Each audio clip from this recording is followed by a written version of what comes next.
Jai Gurudev.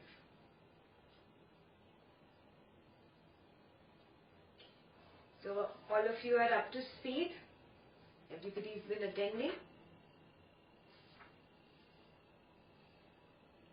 Today we are on page 202.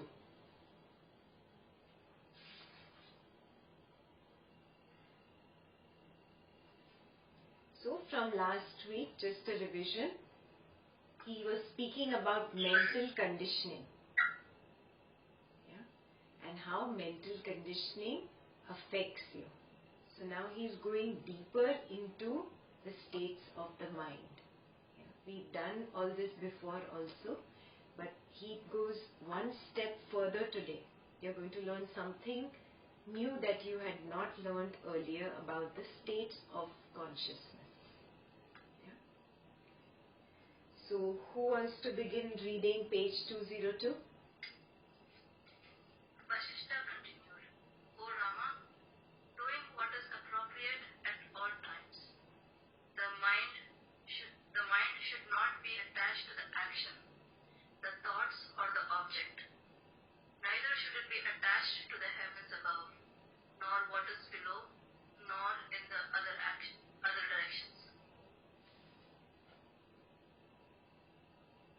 It should not be bound to external relations, to the natural movement of the inner senses, nor to the life course.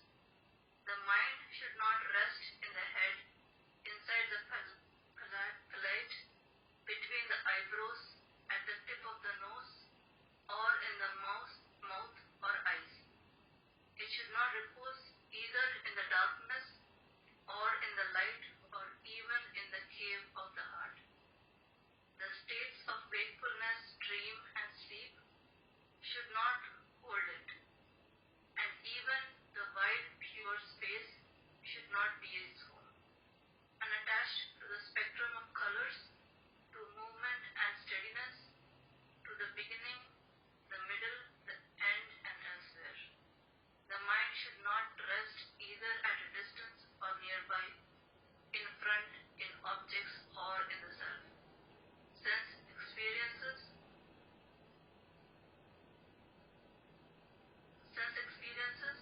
the deluded state of happiness, concepts and precepts should have no hold over the mind.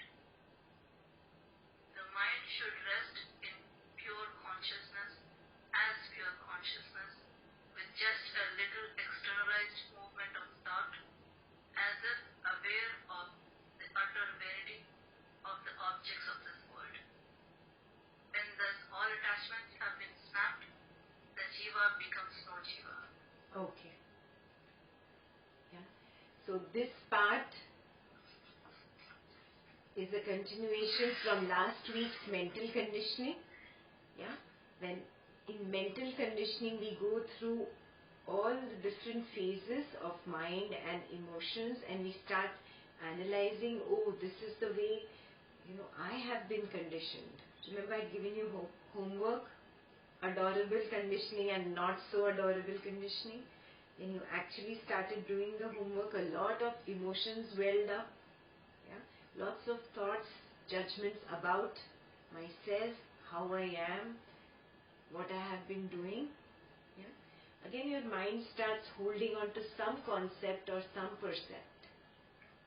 So drop, let go. The mind should not hold on to any concept, even from doing last week's homework, or the list of homeworks that we did. Drop, let go. Just becoming aware is sufficient. Don't let the mind rest in any one thing. Now you are on the path of knowledge. You start meditating. We discussed this also last time. You start thinking, oh, I'm supposed to focus on the Agnya Chakra. This is where my complete focus is. This is where the Purusha is. These are all concepts. Don't get into these concepts. You do hollow and empty meditation. Now you start thinking, oh, the Purusha is when I take that breath in and that breath out, and I I'm hollow and empty. So now you're stuck in some other concept. Drop. Keep dropping. Lots of people try different meditation techniques when you hold on to them. This holding on is nothing but again jumping from one mental conditioning to another. You say, oh, I'm dropping the mental conditioning which was materialistic, but now I'm holding on to new mental conditionings on this path of knowledge, getting into Yoga Maya. So be really aware, am I doing this to myself? You're not doing it to anybody else, but you're doing it to your own self. Very important. So mind should not rest anywhere.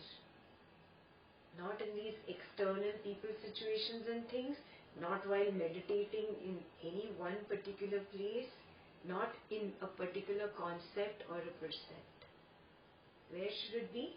The mind should rest in pure consciousness as pure consciousness, with just a little externalized movement of thought. Why is this? Because I would need little bit of thought to get things done, to move from moment to moment. Yes?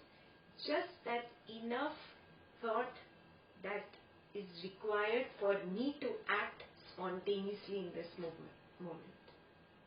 Whatever comes my way, I just do that and I'm done and I move on. Now to do that particular thing, I need a little bit of thought. Yes? Not getting lost in this thought. As a witness, I do that action that I have to do. Yes? So I am pure consciousness, resting in pure consciousness, Sakshi Bhav. And only at an external level this thought is coming and going. Yes? So I wanted to clarify that because we're going to go into the states. So the clarification is very important, that basic thought is required, but holding on to that external object is not required.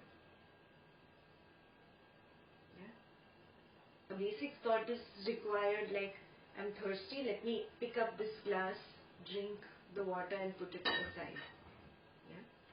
But I don't have to hold on to, oh, should I drink this kind of water? Is this good for me? Does this have this? Oh, this is not right. Oh, this is wrong. Did I have enough? I'm stuck. You see what I'm saying? Basic thought required to do an action is different from all the time being stuck in thoughts for a particular object. Now this particular object could be a person in your life, could be your spouse, your girlfriend, boyfriend, your child, your parent, your colleague, your boss. It could be an external situation, or it could be just a little thing.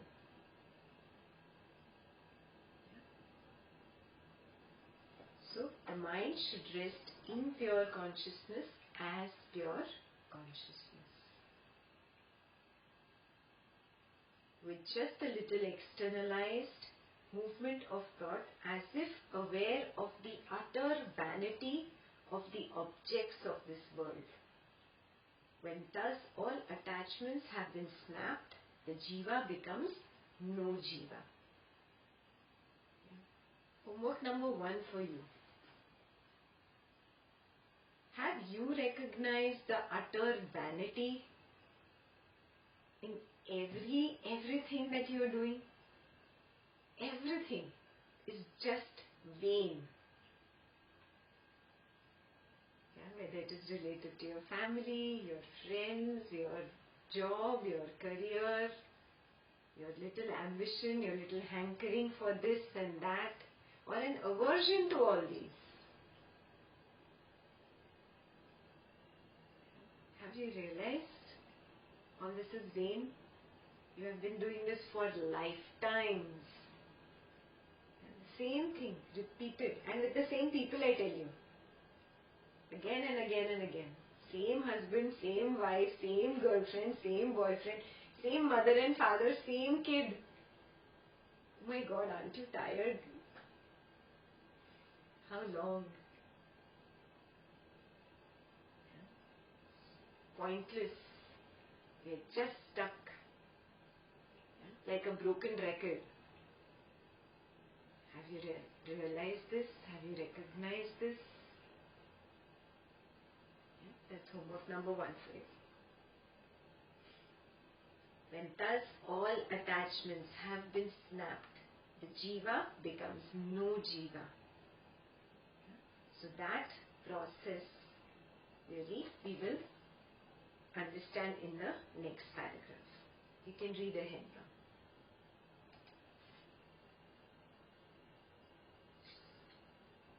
That state in which the mind is freed from its characteristic movement of thought and in which there is only the experience of peace is known as deep sleep in wakefulness. When this same state of deep sleep in wakefulness matures, it is known as Turiya or the fourth state. Firmly established in that, the sage perceives the universe as if it is a cosmic playground and life in it is a cosmic dance.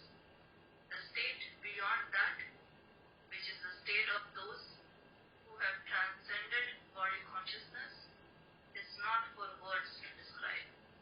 This is the state beyond the Turiya, O Rama. Strive to reach that. Truly, the cause for this world appearance is ignorance or the non-investigation into the nature of reality. Even as a lamp instantly removes darkness, the light of self-knowledge dispels the darkness of ignorance instantly.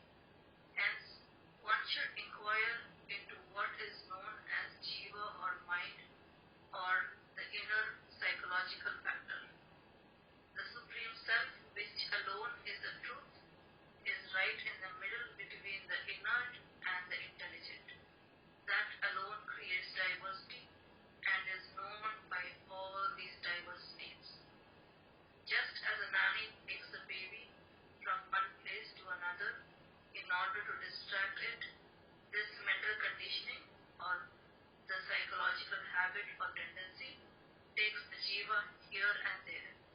Thus, tied to the rope of mental conditioning, the jiva goes through repeated births in various species, enduring interminable suffering.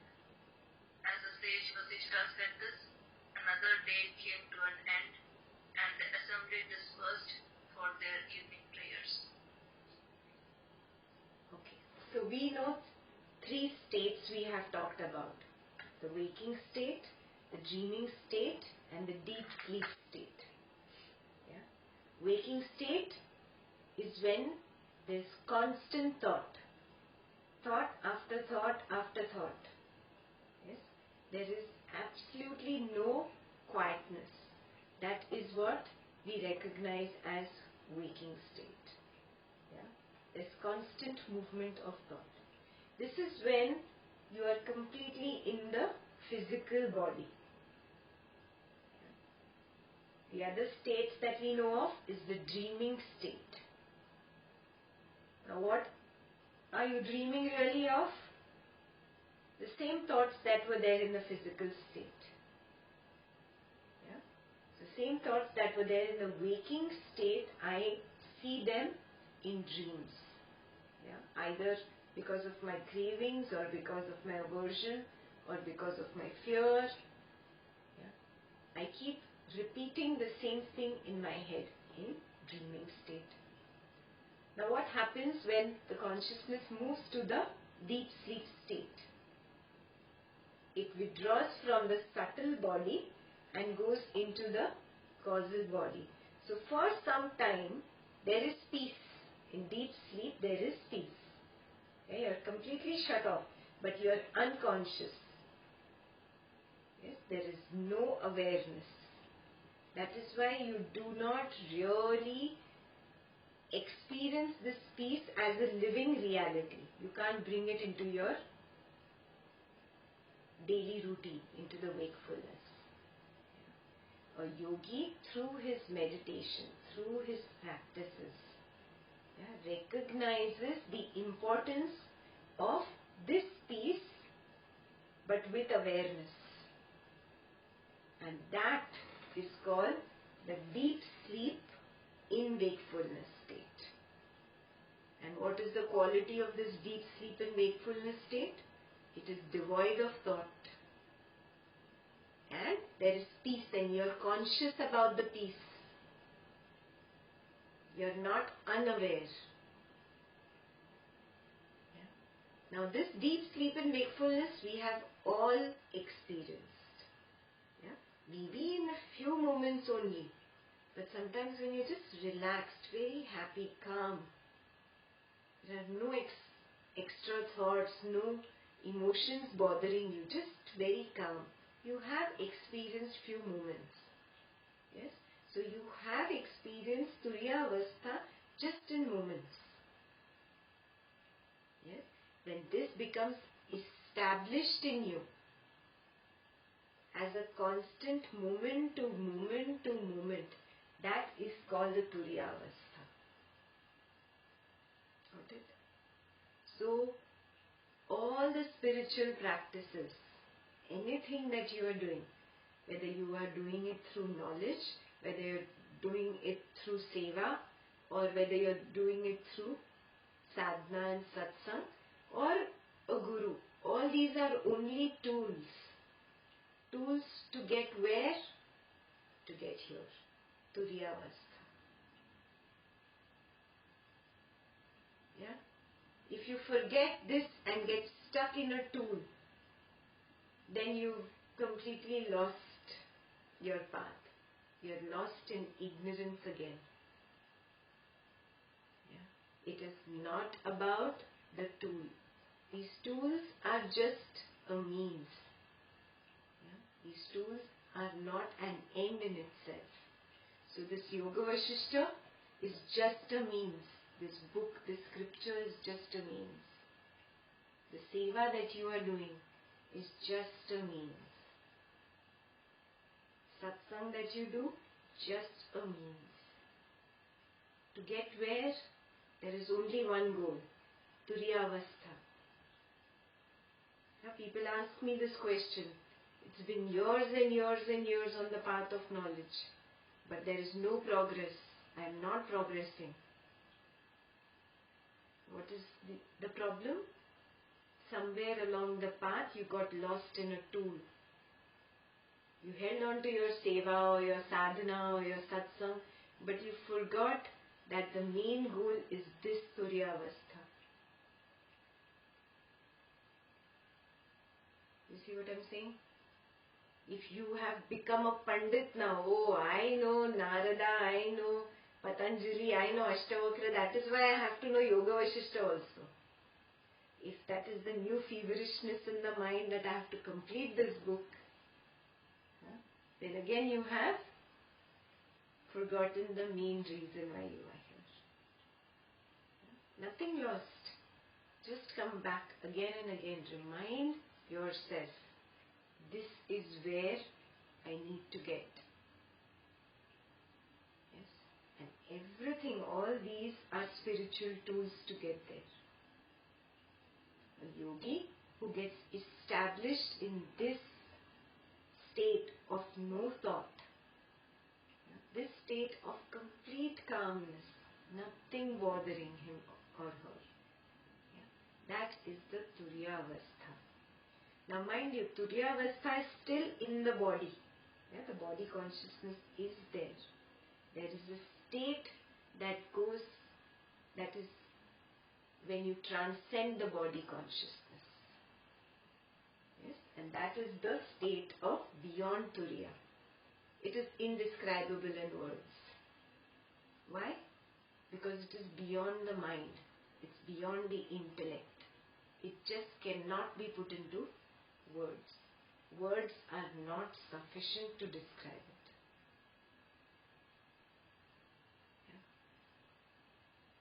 So recognize all the homework that you have done so far. Recognizing your own mental conditioning, labeling things, putting them down. Really, what were you doing? You were only looking at your thoughts. These thoughts have shaped you into who you are. Yes. There is really nothing other than mental conditioning that has shaped your personality. So you recognize this. Very honestly, stand in front of the mirror completely naked to your own self. This is the issue. Yeah? There will only be two issues. One is ego. I. That is the biggest issue. Yeah? The second is the mind. And mind means what? Mind means? Perfect.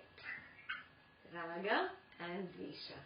I want this, I don't want this, I dislike this. This is the mind. Yeah? And the ego is all about I. They both are a couple. Ego and mind. Yeah? They cannot exist without each other. Can I exist without want? The moment want drops, I also will drop. Yeah? Now, can want exist without the I? Yeah? Are you seeing this? They are a couple, they go hand in hand. You kill one, the other will drop automatically. Yeah? Now, you have to go within yourself, knock that inner door, do some introspection and find that mental conditioning. Is it more ego related for you, or is it more mind related where you're lost in the ragas and dveshas? It has to be amongst these two. It's homework number 2 for today. Predominant mental conditioning, is it ego related or mind related? And in mind you can write in the bracket raga and dvesha, cravings and aversions.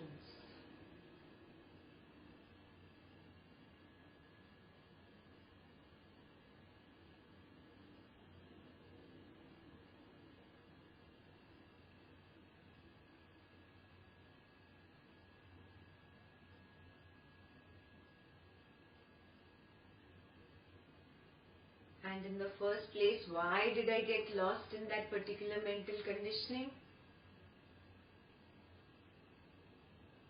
Why? Because of ignorance. That's how the next paragraph begins, no?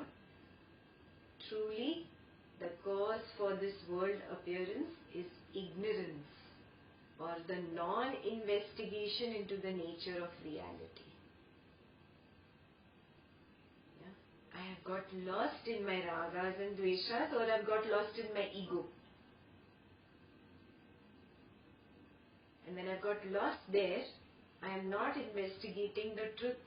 I am lost in that which is unreal. Ego is only related to this prakriti of people, situations and things. And people, situations and things keep changing constantly. That which keeps changing constantly, how can it be real? It is unreal. So basically your ego and the mind, which is raga dvesha, is always about the unreal. It's always about that which is changing. Yeah? So recognize this. The issue is that I'm lost in that which is unreal. I'm lost in that which is constantly changing. I am not looking at that changelessness. And that changelessness is only one, that self, the consciousness, the Purusha. Yes, I have not inquired into that, and that is the root cause of my problems.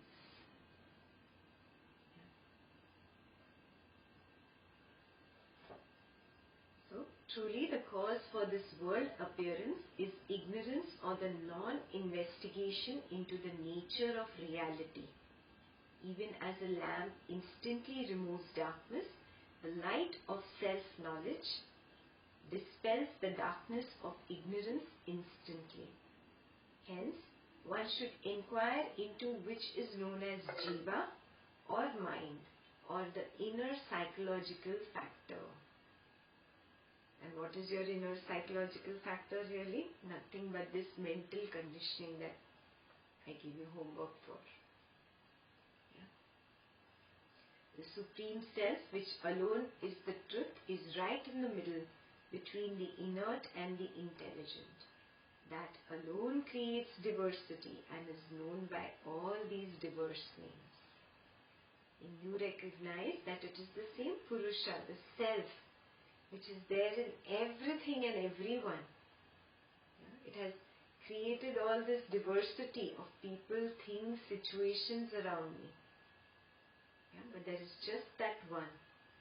That is knowledge. That is the light that will take away this darkness of ignorance. Just as a nanny takes the baby from one place to another in order to distract it, this mental conditioning or the psychological habit or tendency takes the jiva here and there. So whatever mental conditioning you have identified, whether it is the ego, I, or the mind, ragas and dveshas, that has become a psychological habit for you, or a tendency, and that is what has made you go through repeated births in various species, enduring interminable suffering.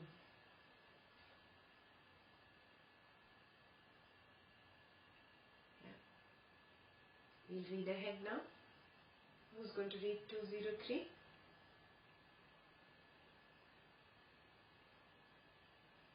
Somebody who's feeling very sleepy should read now.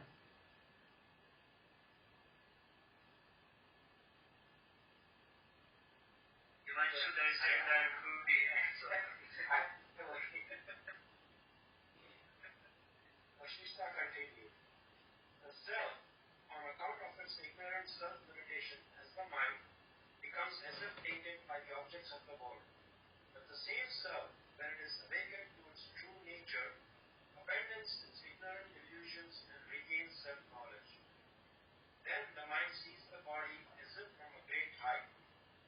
Recognizing the body as an aggregate of the elements, it transcends body consciousness and becomes enlightened. Okay. Here now please don't start imagining that you are going to go out of your body and see yourself down there. Very nice imaginations. Please leave it for Hollywood and Bollywood. It's just that you recognize that you are that energy and you're not related to this body.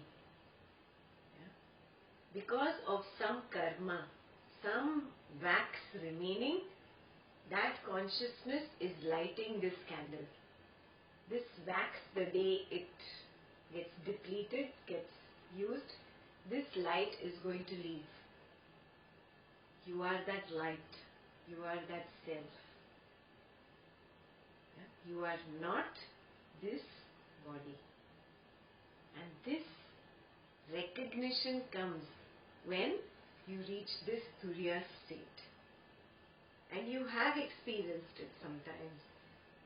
You've been absolutely calm, quiet, and a kind of an out-of-body experience you all have had. Isn't it? The self, on account of its ignorant self-limitation as the mind, becomes as if tainted by the objects of the world. Means what? I get lost in people, I get lost in situations, I get lost in things. I either hold on to them or I run away from them. Both ways I am bound. That is the meaning of getting tainted by the objects of the world. But the same self, when it is awakened to its true nature, abandons it's ignorant delusion. The moment I recognize, I come to this Turiya Avastha, I realize, oh, what have I been doing? I've just been holding on to this person or this particular bad situation or good situation or this particular thing. That recognition comes and automatically your fist opens up. It's not that you will intentionally or forcefully make that decision. It's just like when you grew up, you dropped toys. You didn't have to intentionally make a decision to drop the toys. They just dropped away. Exactly like that. When you get established in this Turiya Avastha, automatically these attachments drop away. That is the meaning of being awakened. Then the mind sees the body as if from a great height. Then this body is just there to complete its karma cycle. You remember? Out of the 5 sanchita karmas that you cannot change, one is death. So even while living in the body, if you are enlightened, you will not leave the body, because this body has its designated expiry date. Till that time, it is going to be there. A Jivan Mukta is one who is liberated while living. He's there in the body, but as if completely detached, disassociated with the body.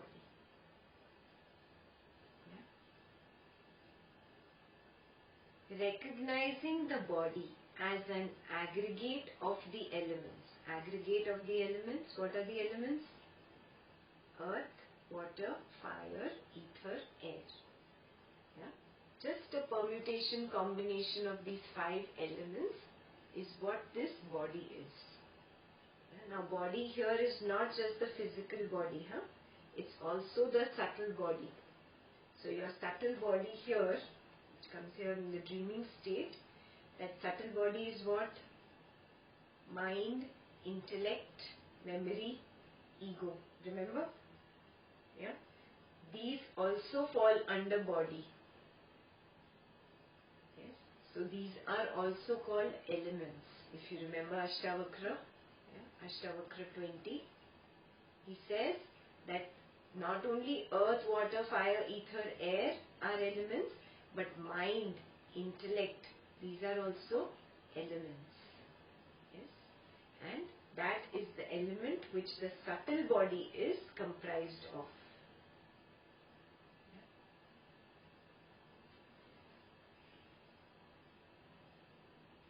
Recognizing the body as an aggregate of the elements, it transcends body consciousness and becomes enlightened.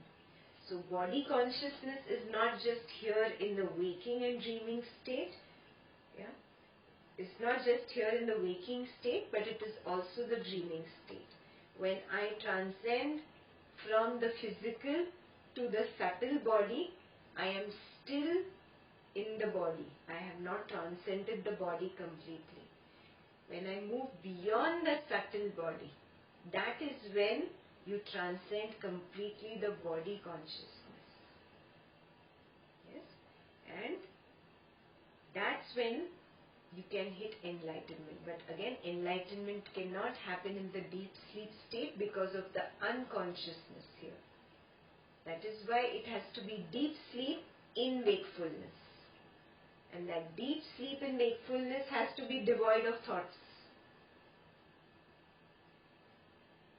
Fantastic, no? Higher mathematics this is.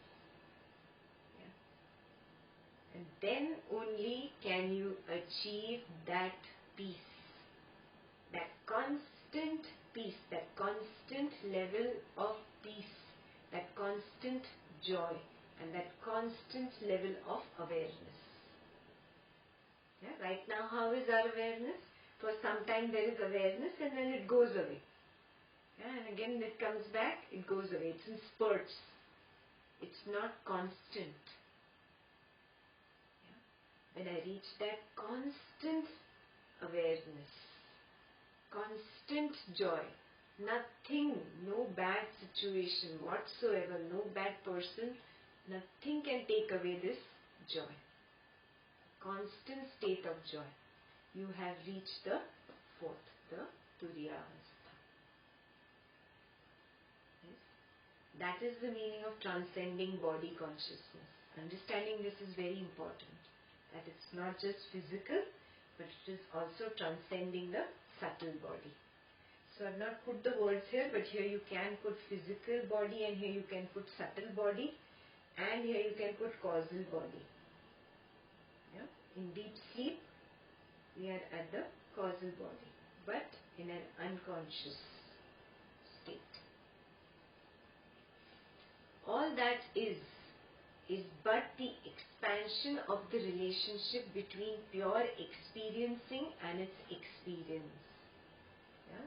This is where all higher mathematics comes in. So I'll let you read it now. Yeah? All that is but the expression of the relationship between pure experiencing and its experience. That experience is truly the delight of self-bliss. It is pure experiencing itself. Hence it is known as Brahman, the Absolute. That delight which arises in the contact of this pure experiencing with experience is the highest.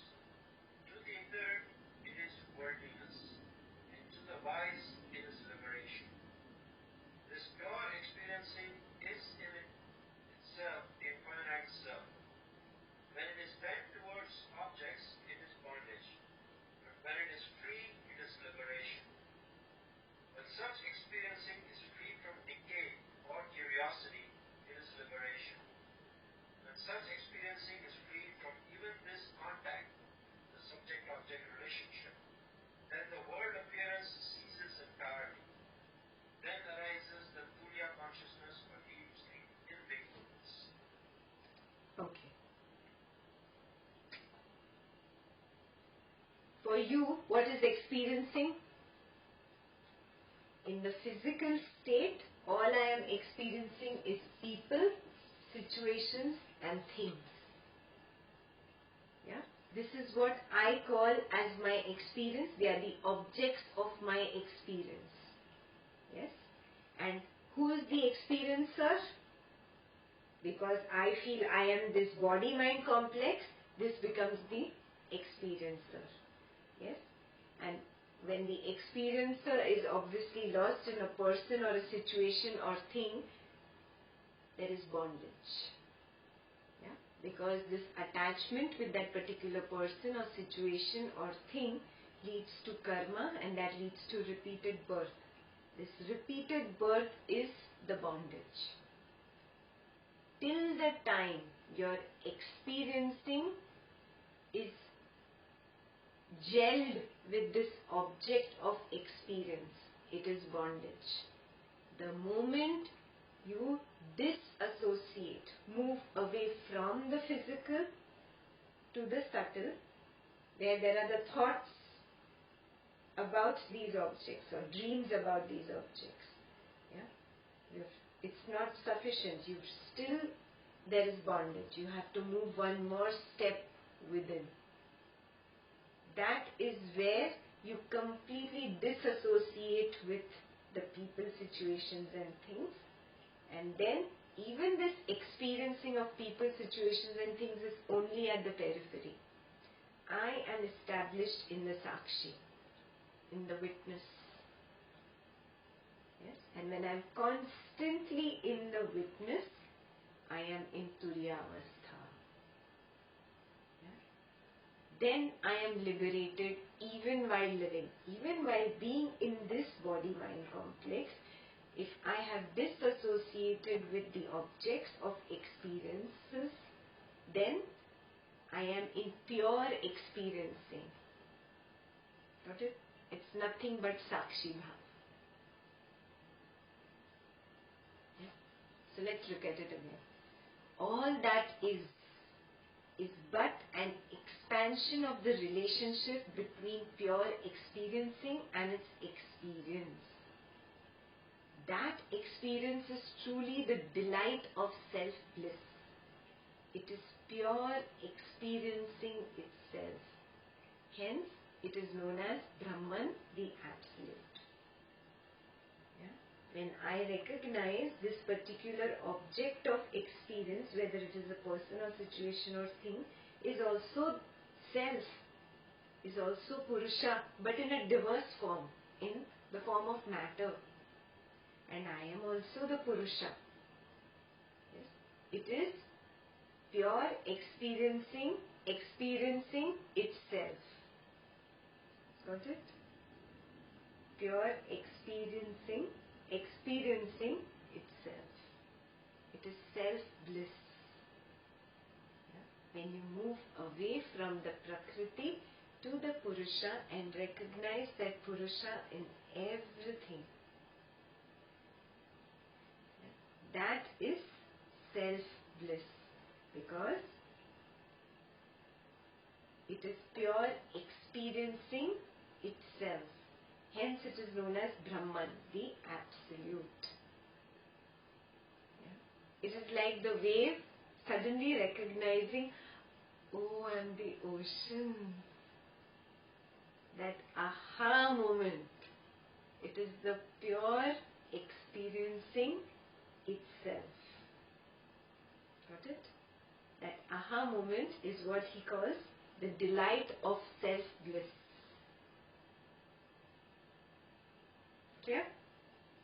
Hence it is known as Brahman or Absolute. The word Brahman itself means absolute, complete, whole, integral.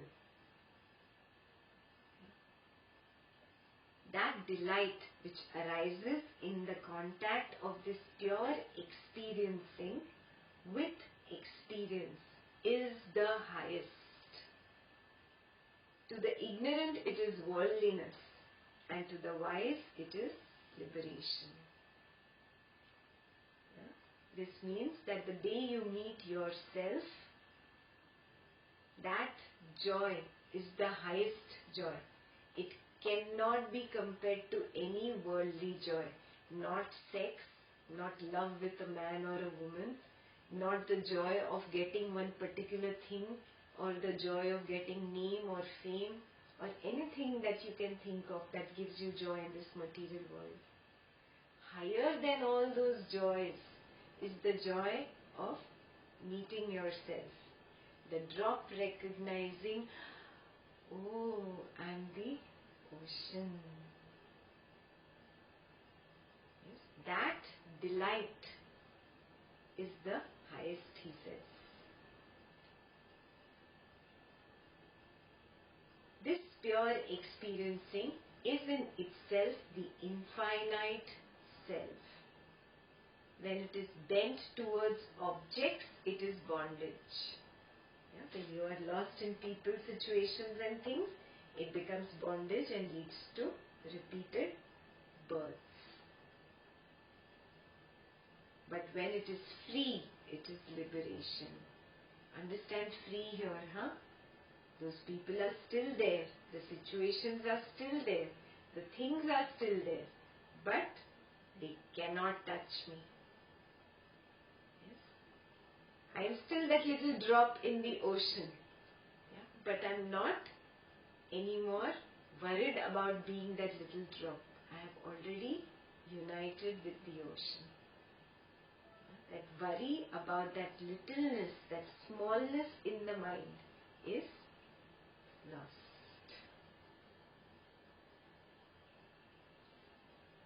What do you do to get there and feel a part of the ocean? Again and again remind yourself, this spiritual path is about moving from here to Turiya. That is why we are revising this again. We forget this. We forget reality and we get lost in that which is unreal. Everything outside is unreal. There is just one reality, this Turiya Avastha. You are that. You can experience that so many times. But the thing is, you are lost in the lure of people, situations and things. Just wake up. Moment to moment to moment. Drop people, drop situations that bother you, drop things that tempt you. Moment to moment to moment. Letting go is the only way out. There is no other shortcut. Yeah. Again and again, withdrawing from this Prakriti towards the Purusha. That is the only formula. There is not any other formula.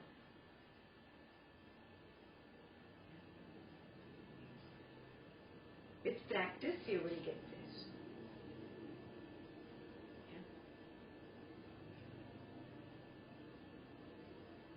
This pure experiencing is in itself the infinite self. When it is bent towards objects, it is bondage. But when it is free, it is liberation. When such experiencing is free from decay or curiosity, it is liberation. When such experiencing is free from even this contact, means getting in touch with these people, situations and things, then the world appearance ceases entirely, and then arises the Turiya consciousness or deep sleep in wakefulness. Yeah. It's very simple. We are caught up in this world of decay. We are holding on to everything that is going to die. I want this person, I want this thing. It cannot be there forever. Then the mind says, okay, how much of a little time I'll be satisfied. Give it to me for that little time. Okay, given, granted. Are you happy? No. Now the mind wants something else it doesn't have. Give it to me for a little time. It's of no use.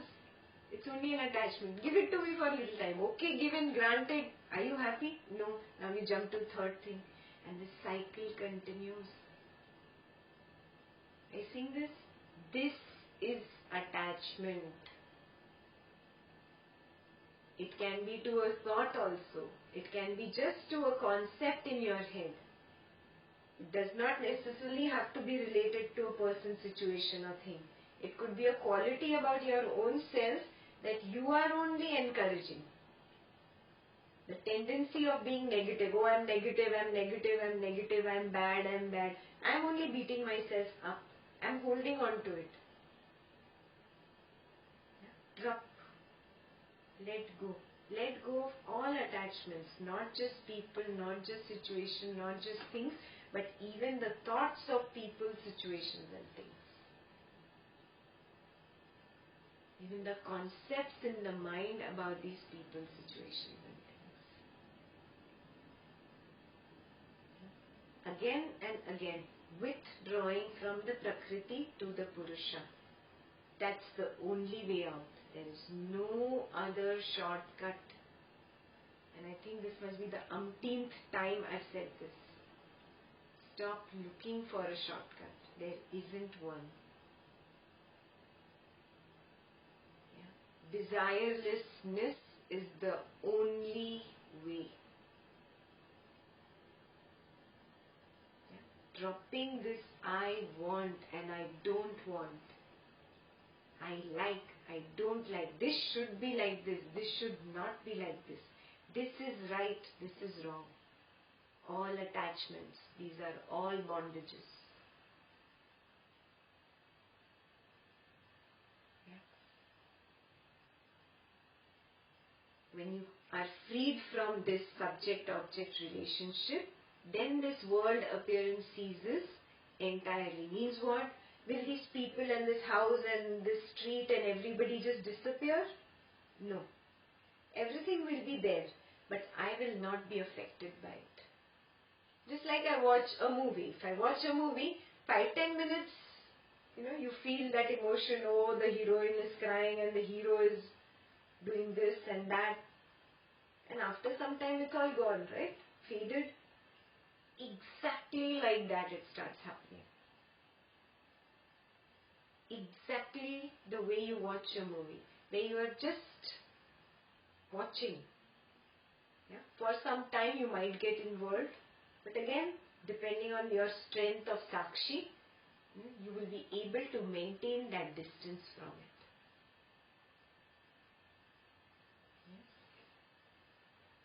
That is the meaning of the world appearance ceases entirely. Means it does not affect you anymore the way it would affect you 10 years ago, 20 years ago, 30 years ago, whatever.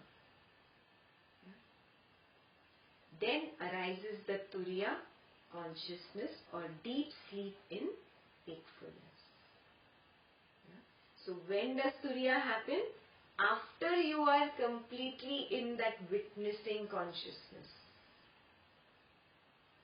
After you are in that state where everything is just like a movie. It's just moving. And you have established yourself in that Sakshi. Then Turiya consciousness arises. Because you experience Sakshi Bhav few moments in a day also. But still you have not reached Turiya Avastha. Why?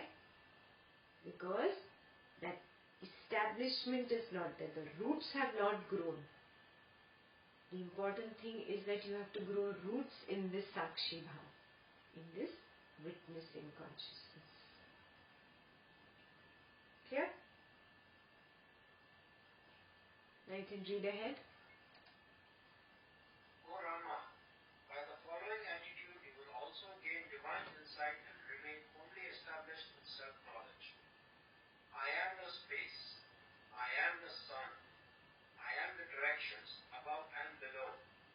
I am the gods. I am the demons. I am all beings. I am darkness. I am the earth, the oceans, etc. I am the dust, the wind, the fire, and all this world. I am omnipresent. How can there be anything other than me? By adopting this attitude, you will rise beyond joy and sorrow. Both the following attitudes are conducive to liberation. One is, I am the extremely subtle and transcendent self. And the other is, I am all and everything. There is another attitude with regard to the I, and that is the attitude of, I am this body. This attitude is the source of endless sorrow. Abandon all these three attitudes, O Rama, and remain as pure consciousness. Abandon these two false concepts of bondage and liberation, and live an enlightened life here. There is no liberation in the sky or on earth or in the nether world. Liberation is but a synonym for pure mind, correct self-knowledge, and a truly awakened state. Of the mind and the ego sense, if one ceases, the other ceases to be. Hence, instead of entertaining the notion of bondage and that of liberation, abandon all cravings and through wisdom and dispassion bring about the cessation of the mind. If even the wish, may I be liberated, arises within you, the mind is revived, and the mind entertaining other notions creates a body. Then there arises other concepts like, I do this, I enjoy this, and I know this. All these concepts are unreal, like a mirage in the desert. Yeah. So first of all he tells him there is one attitude that you have to adopt, and then he tells him there are three attitudes that you have to drop. Yeah? So let's look at what he says. First he says, O Rama, by the following attitude, you will gain divine insight. Yeah? So first step is to adopt an attitude to gain divine insight. And what is that? It helps to remain firmly established in self-knowledge also. And the attitude is, I am space, I am the sun, I am the directions above and below, I am the gods, the demons, the beings, darkness, the earth, the oceans, etc. I am the dust, wind, fire. All this world I am omnipresent. And how can there be anything other than me? This is step one. To move away from this waking state. Yeah.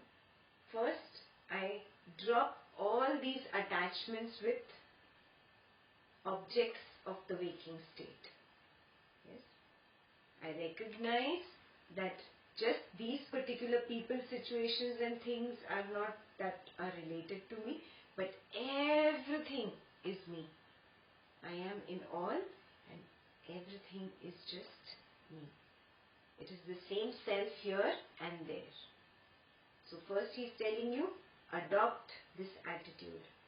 This is step number 1. Next, both the following attitudes are conducive to liberation. He is telling you another 2 attitudes now. One is, I am the extremely subtle and transcendent self. Yeah, where I see, oh, it's the same Purusha here, same Purusha there, in him, in her, in that thing, in that thing. Oh, it is the same self, yeah, which is subtle and transcendent. And then the next attitude for liberation is, I am all and everything. There is another attitude with regard to the I, and that is the attitude of I am this body. This attitude is the source of endless sorrow. Yeah. So, first he gives you an attitude for divine insight. I am space, I am earth, I am fire, whatever, I am everything. He says, take this step. Second, he says, there is I am in everything. Yeah. And third, I am the self, subtle. These are 3 attitudes. First he says, take them, yeah, follow them, and then he says, abandon all these 3 attitudes, O Rama, and remain as pure consciousness. If you read the Sanskrit sutras, you'll be like, what? This is so confusing. Yeah, but what he means is step by step. If my hands are dirty, first step I pick up the soap, I apply the soap. Next step, I wash my hands and wash that soap away also. No? Do you get it? Both are required. I can't say, oh, I have to anyway clean away the soap, why should I apply the soap? Illogical. So first, adopt the attitude. Yeah? Drop the attitude of bondage and adopt the attitude of liberation. So tell me the attitude of bondage without looking at the book.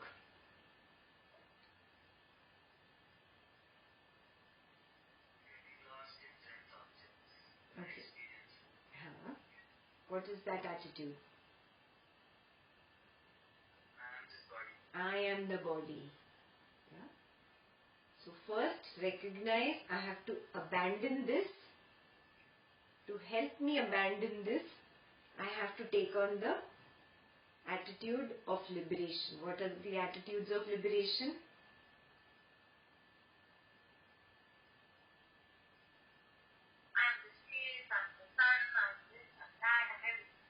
I am everything is one attitude of liberation. And the second attitude of liberation?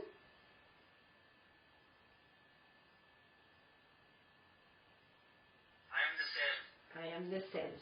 There's a difference in these two. When I say I am the self, I am still stuck in an identity. I am everything. I am dropping that individual identity. You see the difference? Yeah? Both will lead to liberation. But in one, I am still holding on to an individual identity. I am the self. And in the next, I'm saying, I am everything. Great, this is the soap now. Yeah? Next step, drop even these, O Rama. Abandon these. So it is a stepwise process. To abandon the attitude of bondage, you have to take on the attitudes of liberation. And then he says, abandon all those 3 also and move on. That moving on will bring you to Turiyavastha. Because Turiyavastha is not about identifying with any words in the mind, any identities, no self-limitation. You see that? Abandon these two false concepts of bondage and liberation and live an enlightened life here. There is no liberation in the sky or on earth or in the netherworld. Liberation is but a synonym for pure mind, correct self-knowledge and a truly awakened state. Yeah? Now this also that, oh, I am bound, is a concept in your head. Drop even this concept of bondage and liberation, because really you're not bound. Yeah? You're really not bound. A drop in the ocean is not bound by anything. Yeah? It's just in the head. It's just a concept. All you have to do is drop this concept that I am bound. So once you've dropped the concept of bondage, there is really nothing. The opposite of bondage is liberation. When bondage doesn't exist, liberation also doesn't exist. You just are. Just be. That just being is the pure being. Beyond limitations of I and you. Beyond limitations of I like this or I don't like this, or I want that or I don't want that, or this is right and this is wrong. Just be. Really, that is the most effortless thing to do. Yeah? The laziest people can get there really quickly. Right? The people who really want to do, keep running behind ragas and dveshas. Yeah? Lazy people, oh, so cool, effortless, no bondage, no liberation, just be. No thought also. Thought is also a burden, my God. Yeah? Be the laziest person on this planet, I tell you. You will be liberated. You don't need anything more.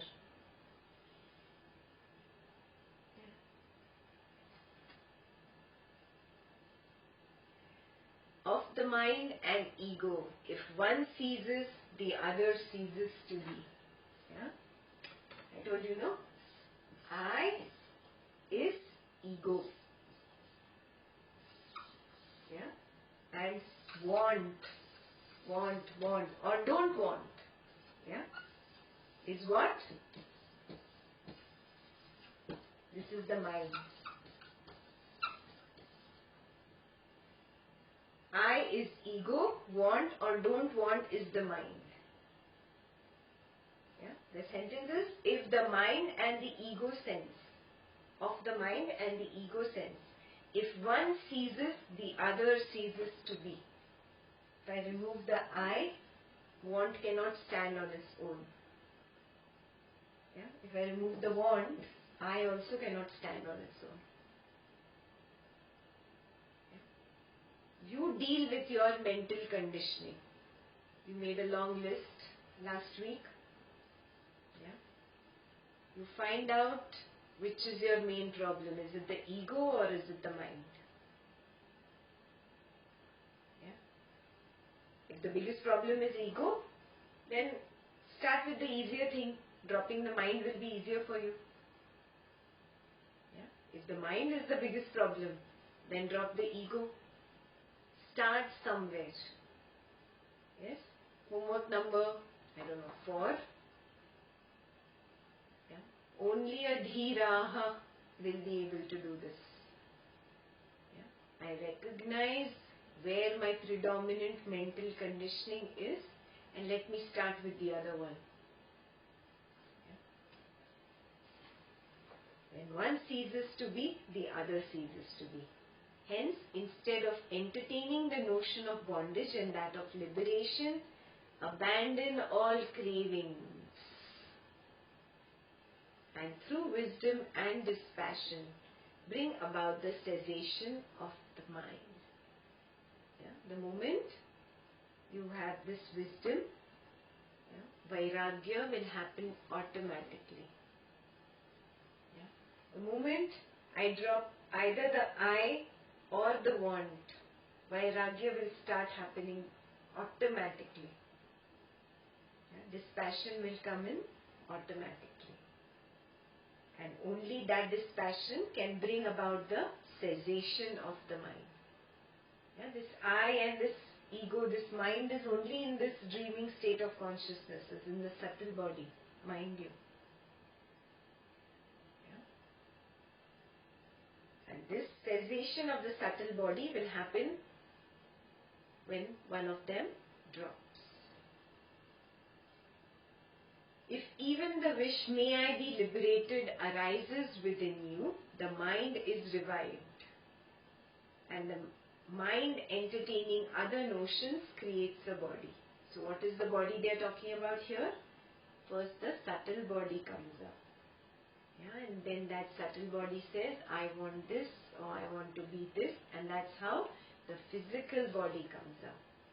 Remember the first 10-15 pages of Vasistha?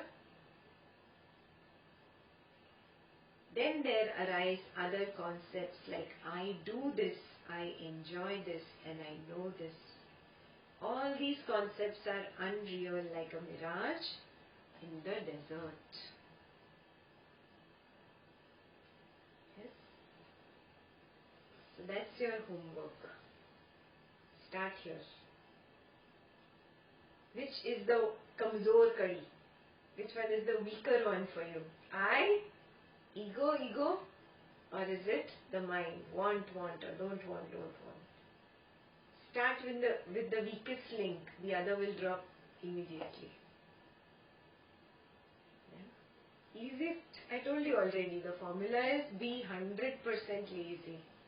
Even a thought is a burden.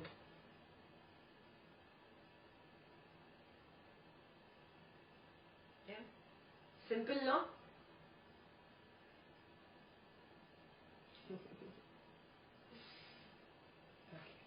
So I'm going to give you the next page as homework. Page 204 is homework. The most important line on that page is the first line really. He who is endowed with desirelessness treats the whole world as if it were the footprint of a calf. So the key is right there, in desirelessness. So you read this next page this week. Work on your mental conditioning, eradicating. How are you going to eradicate the mental conditioning? Work out the strategy first. Yes, and attack the weakest link. All good? Any questions?